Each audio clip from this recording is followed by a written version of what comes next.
ರಕ್ಷಿತಾ ಶೆಟ್ಟಿಯವರು big boss ಮನೆಯಲ್ಲಿ ಒಳ್ಳೆಯ ರೀತಿಯಲ್ಲಿ ಆಟ ಆಡ್ತಿದ್ದಾರೆ. ಇದನ್ನ ನೋಡಿ ಅಶ್ವಿನಿ ಹೊಟ್ಟೆ ಉರಿದುಕೊಳ್ತಾ ಇರುವುದು ಸ್ಪಷ್ಟವಾಗ್ತಾ ಇದೆ.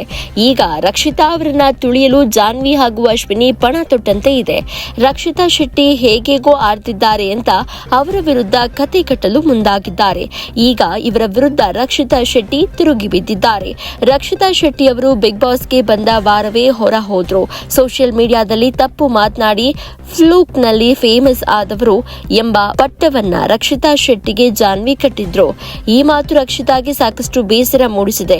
ಈ ಕಾರಣದಿಂದಲೇ ಜಾನ್ವಿ ಹೇಳಿದ ಮಾತಿಗೆ ಸರಿಯಾಗಿ ತಿರುಗೇಟು ನೀಡುತ್ತಿದ್ದಾರೆ. ರಾರಾ ಹಾಡಿಗೆ ರಕ್ಷಿತಾ ಡ್ಯಾನ್ಸ್ ಮಾಡಿದ್ದಾರೆ. ಆ ವೇಳೆ ಅವಳಿಗೆ ಈ ಕಡೆ ಗಮನವೇ ಇರಲಿಲ್ಲ ಎಂದು ಅಶ್ವಿನಿ ಎಲ್ಲರ ಎದುರು ಹೇಳಿದ್ರು. ಆ ಬಳಿಕ ರಕ್ಷಿತಾ ಶೆಟ್ಟಿಯವರು ಈ ವಿಚಾರಕ್ಕೆ ಕಣ್ಣೀರು ಹಾಕಿದ್ರು. ರಾತ್ರಿ ಇಡೀ ಗೆಜ್ಜೆ ಶಬ್ದ ಮಾಡಿ ಈ ಆರೋಪವನ್ನ ರಕ್ಷಿತಾ ಮೇಲೆ ಎತ್ತಿ ಹಾಕಲು ಅವರು ಪ್ರಯತ್ನಿಸಿದ್ರು. ಈಗ ಅಶ್ವಿನಿ ಹಾಗೂ ರಕ್ಷಿತಾ ಮಧ್ಯೆ ಮತ್ತೆ ಕಿತ್ತಾಟ ನಡೆದಿದೆ. ರಕ್ಷಿತಾ ಅತಿಯಾಗಿ ಆಡ್ತಿದ್ದಾಳೆ ಎಂದು ಜಾನ್ವಿಗೆ ಅನಿಸಿದೆ. ಈ ಬಗ್ಗೆ ಅಶ್ವಿನಿ ಹಾಗೂ ಜಾನ್ವಿ ಚರ್ಚೆ ಮಾಡಿದ್ದಾರೆ. ಆಗ ರಕ್ಷಿತಾ ಮೇಲೆ ಇಬ್ಬರು ಮುಗಿ ಬೀಳಲು ಪ್ರಯತ್ನಿಸಿದ್ರು. ಇದಕ್ಕೆ ರಕ್ಷಿತಾ ಹೆದರಲೇ ಇಲ್ಲ. ಮುಚ್ಕೊಂಡು ಹೋಗು ಎಂದು ಅಶ್ವಿನಿ ಹೇಳಿದ್ರು. ನೀವು ದೊಡ್ಡ ನಾಗವಲ್ಲಿ ಅಂತ ಜಾನ್ವಿಗೆ ರಕ್ಷಿತಾ ನೇರ ಮಾತುಗಳಲ್ಲಿ ಹೇಳಿದ್ಲು.